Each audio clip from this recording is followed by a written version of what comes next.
Hello everyone, Assalamu Alaikum. Welcome to my channel Shimadi Natural Queen Kitchen and Family Blog.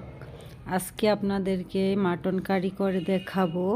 Mutton কারির জন্য আমার এখানে লাগছে 1 KG খাসির মাংস, 1 কাপ পেঁয়াজ কুচি, আধা কাপ তেল এবং আস্ত মশলা লাগছে এলাচ, দারচিনি, তেজপাতা এবং পেস্ট মশলা লাগছে আদা, জিরা, গোলমরিচ, জয়ফল, জয়ত্রী, এগুলো একটা গরম মশলা আর হচ্ছে মূলত পেস্ট লাগছে হচ্ছে আদা আর রসুন আর সবগুলা গুঁড়া, জিরা গুঁড়া এবং গরম মশলা গুঁড়া এগুলোই লাগছে। গরম মশলাটা হচ্ছে এলাচ, দারচিনি, জয়ফল, জয়ত্রী, গোলমরিচ, লং, মেথি, শাহি জিরা এবং শাহি এলাচ, স্টার এনাইস এগুলো আমি একত্রে করে গুঁড়া মশলা করে নিয়েছিলাম, ওইগুলো দিব।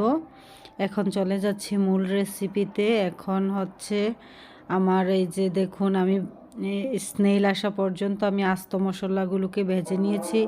4-5টা এলাচ, 4-5টা দারচিনি, 2টা পাতা তেজপাতা ছিঁড়ে দিয়েছি এবং 4-5টা লং দিয়েছি। পেঁয়াজ কুচিগুলো ব্রাউন কালার হওয়ার জন্য অপেক্ষা করব। সেই ফাঁকে আমি মাংসের সাথে 2 টেবিল চামচ আদা বাটা, 1.5 টেবিল চামচ রসুন বাটা এবং 1.5 টেবিল চামচ জিরা গুঁড়া এবং 1.5 টেবিল চামচ পরিমাণ গরম মশলা অ্যাড করে দিব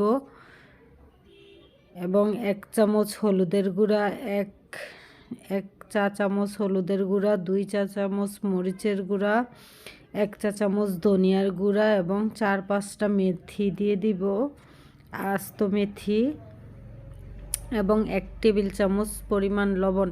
আপনারা স্বাদ মতো লবণ দিবেন। আগে প্রথমে অল্প করে দিবেন, তারপরে যখন লাগবে তখন আবার দিয়ে দিবেন। এবং কি একটু সয়াবিন তেল দিব, আধা কাপ পরিমাণে ওইখানে দিয়েছি, এখানে আধা কাপ পরিমাণে সয়াবিন তেল দিয়ে দিব। দিয়ে সবগুলোকে আমি ভালো করে মেখে নিব যতক্ষণ না পর্যন্ত স্মেল আসে, মাংসের একটা গ্রান আসবে মশলার, ততক্ষণ পর্যন্ত একটু মেখে নিব ভালো করে, সুন্দর করে মেখে। তারপরে আমি পেঁয়াজগুলোকে ব্রাউন কালার হয়ে গেছে দেখুন, অপেক্ষা করে পেঁয়াজগুলোর সাথে অ্যাড করে দেই। এখন এই যে দেখুন আমি কিভাবে হাতে মেখে নিচ্ছি। হাতে মাখলে মাংসটা একটু ভালোভাবে মাংসর মধ্যে ঢুকে মশলাগুলো, সেজন্য চেষ্টা করবেন হাতে গ্লাভস লাগিয়ে মাখার জন্য। গ্লাভস লাগালে আপনার মরিচের ঝাঁঝটা হাতে লাগবে না। এখন অ্যাড করে দিব। প্রেসার কুকারে রান্না করব আজকে, আমি প্রেসার কুকারে রান্না করেই দেখাবো। প্রেসার কুকারে আপনার মশলাটা কষানোর পরে 20 মিনিট সময় লাগবে। এই যে অলরেডি দেখুন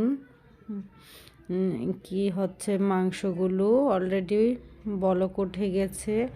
আমি একটু নেড়ে চেড়ে 10 মিনিটের মতো মাংসটাকে কষিয়ে নেব ভালো করে। এই যে দেখুন 1 কাপ পরিমাণে আস্ত পেঁয়াজ অ্যাড করে দিব এখানে। এইবার এসে মাংসের সাথে 1 কাপ পরিমাণে আস্ত পেঁয়াজ দিয়ে দিবেন। এই যে ভালো করে আর 10 মিনিট নাড়াচাড়া করে নেব, নাড়াচাড়া করে কষিয়ে নিব। কষানো অলরেডি হয়ে গেছে, আমি ঝোল দিয়ে দিয়েছি। আমার উপরে তেল ভেসে উঠেছিল, সেজন্য আমি ঝোল দিয়ে এখন ঢাকনাটা লাগিয়ে 20 মিনিট রান্না করব। প্রথম হুইসেল দিলেই হবে, বেশি রাখা লাগে না। এই যে দেখুন আমার রেডি। সবাই ট্রাই করবেন এবং আমার চ্যানেলটাকে সাবস্ক্রাইব করবেন, আমার পাশে থাকবেন লাইক কমেন্ট শেয়ার দিয়ে। এবং আমার ভিডিও পেতে আমার চ্যানেলটা ঘুরে আসবেন। সবাই এই রেসিপিটা ট্রাই করবেন এবং আমার জন্য দোয়া করবেন। সবাই ভালো থাকবেন। আল্লাহ হাফেজ সবাইকে। আসসালামু আলাইকুম।